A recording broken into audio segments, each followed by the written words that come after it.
নমস্কার বন্ধুরা, welcome to Rupa's food story চ্যানেলে তোমাদের জানাই অনেক অনেক স্বাগত। আজকে আবারও একটা ঝটপট রেসিপির সাথে হাজির হয়ে গেছি।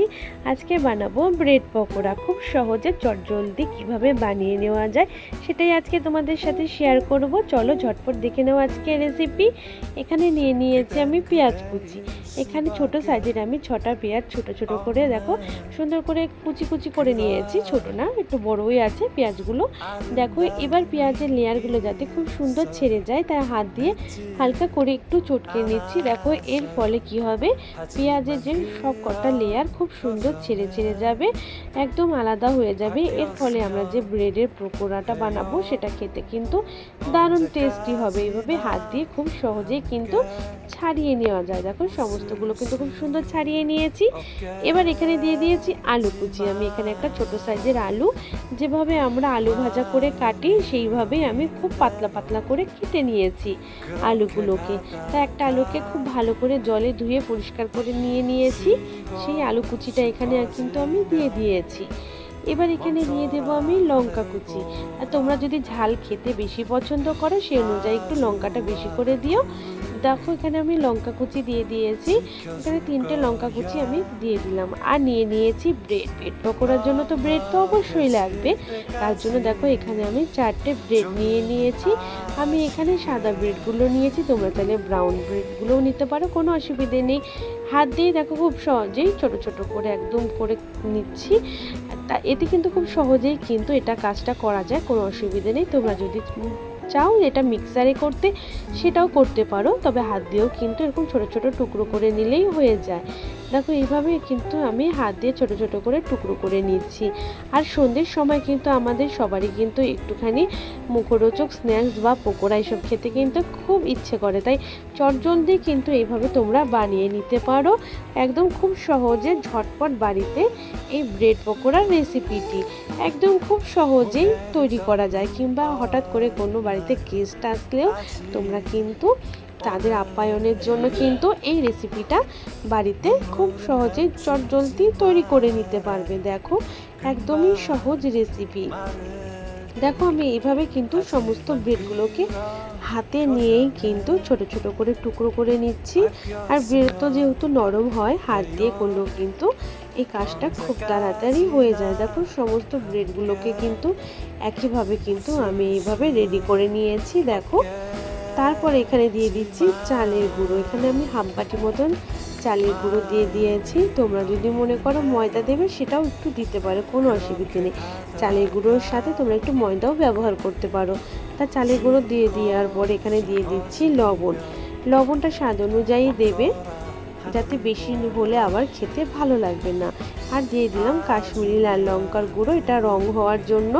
তবে কেউ যদি মনে করো ঝাল বেশি খাবে, রেড চিলি পাউডারটাও ব্যবহার করতে পারো। আর দিয়ে দিয়েছি ম্যাগি মশলা। ম্যাগির ম্যাজিক মশলাটা এখানে ব্যবহার করেছি। এই মশলাটা দিলে কিন্তু আর কোনো মশলার প্রয়োজন পড়ে না। এটা কিন্তু স্বাদে গন্ধে দারুণ কিন্তু টেস্টি হয়, তাই ম্যাগি মশলাটা আমি এখানে ব্যবহার করেছি টেস্টের জন্য। আর এখানে দিয়ে দেবো একটা ডিম আমি নিয়ে নিয়েছি। এবার ডিমটাকে ভেঙে দিয়ে দিলাম। তোমরা চাইলে কিন্তু এখানে অবশ্যই ধনিয়া পাতা কুচি ব্যবহার করতে পারো, তবে আজকে আমার হাতের কাছে ছিল না দেখে দিতে পারিনি। ধনিয়া পাতা কুচি দিলেও কিন্তু দারুণ লাগবে। এরপর সমস্ত কিছুকে হাত দিয়ে কিন্তু খুব সুন্দর করে আমাদের মেখে নিতে হবে। এখানে কিন্তু আমি কোনো জলের ব্যবহার করব না, জল ছাড়াই কিন্তু এই কাজটা আমাদের করতে হবে। দেখো প্রথমে মনে হবে একদম শুকনো, জল ছাড়া কি করে মাখবো, তবে আস্তে আস্তে যখন মাখতে শুরু করব পেঁয়াজের থেকে কিন্তু রস বেরোতে শুরু করবে।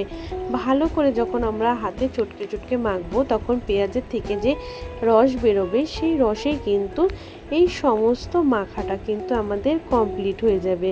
তোমরা দেখতে থাকো যে আমি কিভাবে মাখছি, এক ফোঁটাও জল লাগবে না। দেখো এইভাবে আমি অনবরত আস্তে ধীরে এইভাবে মাখতে থাকবো চটকে চটকে খুব ভালো করে। দেখো আস্তে আস্তে বোঝা যাচ্ছে যে মাখাটা কিন্তু আমাদের হয়ে যাচ্ছে, আর কিন্তু শুকনো ভাবটা নেই।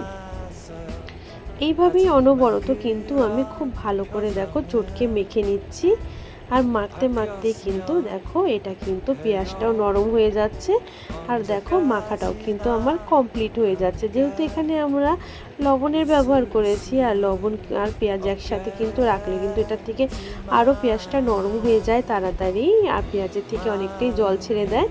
দেখো কত সুন্দর মাখা হয়ে গেল। আমি কিন্তু একদম এক ফোঁটাও জল কিন্তু এখানে দেইনি, তোমরা দেখে বুঝতেই পারছো। আর মাখাটাও কিন্তু খুব ভালো হয়েছে। এরকমই মাখার মধ্যে কিন্তু একটু আঠালো ভাব আসবে মাখতে মাখতে। একদম কিন্তু নরম বা পাতলা হয়ে গেলে সেই পকোড়াগুলো কিন্তু ভাজা যাবে না। এইভাবে কিন্তু যখনই মাখতে মাখতে দেবে একটা আঠালো ভাব চলে এসেছে, তখনই বুঝবে যে আমাদের মাখাটা কিন্তু খুব সুন্দর হয়েছে। আর এইভাবেই দেখো আমি পুরোটা কিন্তু মেখে নিচ্ছি। আর যত চটকে চটকে মাখবো ততটাই কিন্তু এই সমস্ত কিছুর ফ্লেভার কিন্তু একসাথে খুব সুন্দর করে মিশে যাবে, আর মাখাটাও খুব সুন্দর হবে।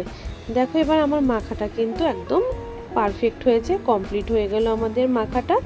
এবার হচ্ছে আমাদের ভেজে নেওয়ার পালা। পকোড়াগুলো খুব সুন্দর করে আমাদের ভেজে নিতে হবে। তার জন্য কিন্তু আমি কিন্তু কড়াইতে তেল গরম করতে বসিয়ে দিয়েছিলাম আগে থেকেই। এবার তেলটা কিন্তু আমি হাত দিয়ে উপর থেকে দেখে নিলাম অনেকটাই বেশ তাপ হয়েছে, গরম হয়ে গেছে।